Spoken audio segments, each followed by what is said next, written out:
at that point you were loved by all, but now, and I feel personally that like, and you're a humble guy, you won't admit it, but I'm going to get it out of you. Universally, I think that like, even in the past couple years, there's not a UFC fan on the planet that's not like, Jon Anik is fucking amazing at what he does. And not only like loved as a commentator, seemingly loved by every person that you meet, myself included. So for you, have you felt this, do you ever have, like, are you able to take a second and realize what you've done? And if not, I hope that moments like this will allow that. Well, thank you, buddy. I know how invested you are in the MMA space, so obviously that does not fall on deaf ears, and it means a lot coming from your mouth. Yes, I have been able to sort of reflect a little bit, especially over the last year. It was a very challenging contract year. You don't necessarily know where you stand with Dana White until you're in a contract year, and thankfully now I know where I stand, that they want me to be the guy. And I mean, the public approval is very humbling because I will never forget my first show in Nashville, Tennessee, January 20th, 2012. I come back to my hotel room, all fired up. Day? Is that an inauguration day? Right, yeah. How about So it? I'm all fired up. Go back to my hotel room, first show in the can. Dana's happy, order my cheeseburger, open up Twitter. I'm like, oh no, just an avalanche of hate. And I was expectant that there would be some.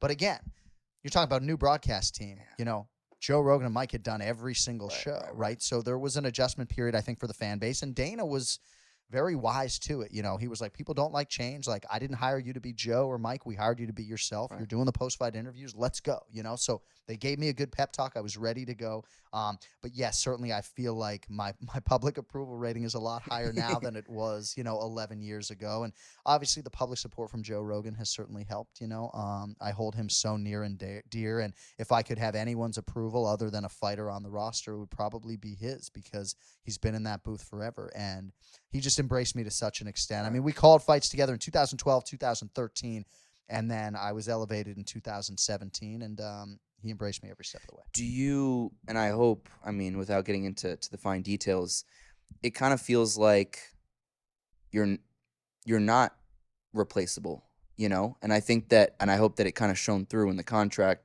and the renegotiation of this new contract.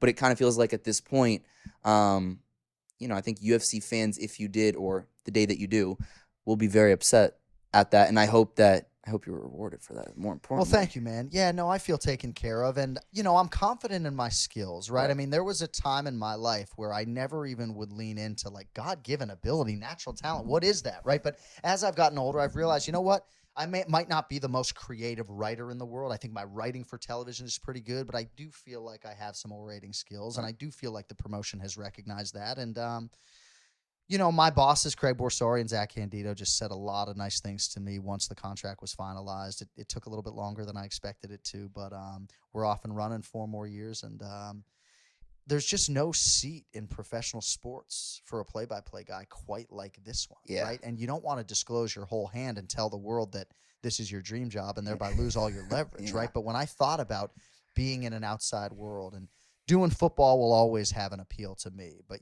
going back to boxing or going somewhere else, like, I just wanted to be a part of these live events. I mean, I'll order every UFC pay-per-view as long as I live, but at least thankfully right now I'm not ordering them because I'm in the building. So.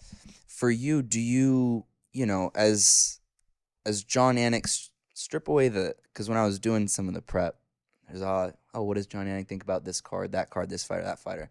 Honestly, I don't give a fuck. I want to know. I want to know about the individual and the psyche behind the person.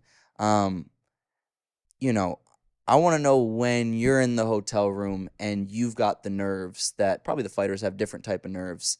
Like, what's the conversation like with yourself? Are you as confident as it seems to the general public, or are you a fucking wrecking ball before you put on the suit? Well, I'm not a wrecking ball. I mean, certainly when I went to do my first UFC live event, I had done season 1 of Bellator in 2009. I think the most nervous I've ever been for a telecast was probably Bellator 1 in 2009. Okay. I'm literally saying to myself on the walk to the cage, like, dude, you got the fucking wrong guy. Like, dude, Did you get the sweat stains that you had at the other?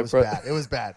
But I really, back then, I mean, I was a passionate MMA fan. I was hosting MMA Live. I had called boxing for ESPN, but I had never called an MMA fight in my life, and I'm doing Bellator 1. There was some appreciable hype at the time. So that was pretty daunting. You know, I always have a moment of reflection with our late producer, Bruce Connell, and our late makeup artist, Susie Freetown, before I leave my hotel room. So sort of a little spirituality thing that I say to myself. But as I've said to you and others before, a lot of my anxiety really is in the preparation and not so much the performance. I have been having my twin brother, Jason, travel with me a little bit to just help with some of the loneliness, right? I mean, because I am hunkered down. And that's because of the work, right? I have opportunities, obviously, to go out and break bread and do things, but time is money and time is precious, especially during the pay-per-view weeks. Thank you so much for watching this video. If you haven't done so already, please make sure you like the video, subscribe to the channel, follow me on Instagram at felix.levine, and if you have something to say, please leave a comment.